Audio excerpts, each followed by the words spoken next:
Non, mes chers collègues, la Chambre régionale des comptes donc, donne un avis qui est très largement argumenté sur la politique de la région face au changement climatique en montagne.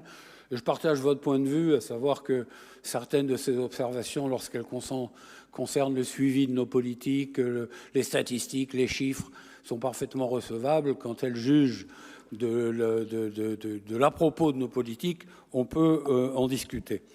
C'est un sujet essentiel car touchant aux stations, aux départements, aux territoires de montagne qui dépendent beaucoup trop encore aujourd'hui de l'attractivité neige et ski. Alors c'est grave parce que la viabilité de nos stations est évidemment remise en cause et je partage tout à fait votre point de vue. Il y a des stations qui ne pourront plus skier car n'ayant pas de domaine en assez haute altitude et celles-ci, il faudrait que nous les encouragions à évoluer plus vite.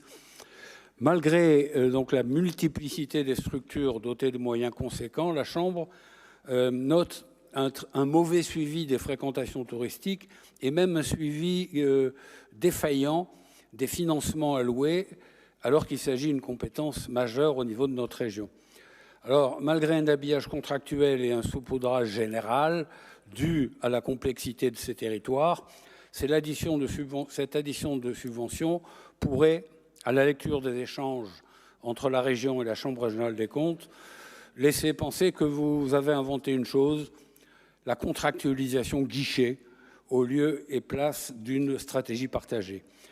Même là, nous n'arrivons malheureusement pas à faire respecter le règlement financier, et c'est pas de notre faute, puisque la plupart des dossiers sont présentés en dérogation de l'article 28 de notre règlement budgétaire et financier, alors qu'ils sont déjà complètement montés ou ont connu un début d'exécution. Donc dans ce cas, comment pourrions-nous faire avancer nos mesures de politique propre ? Une fois de plus, au niveau national comme au niveau régional, un secteur en difficulté et sur lequel nous n'arrivons pas à anticiper.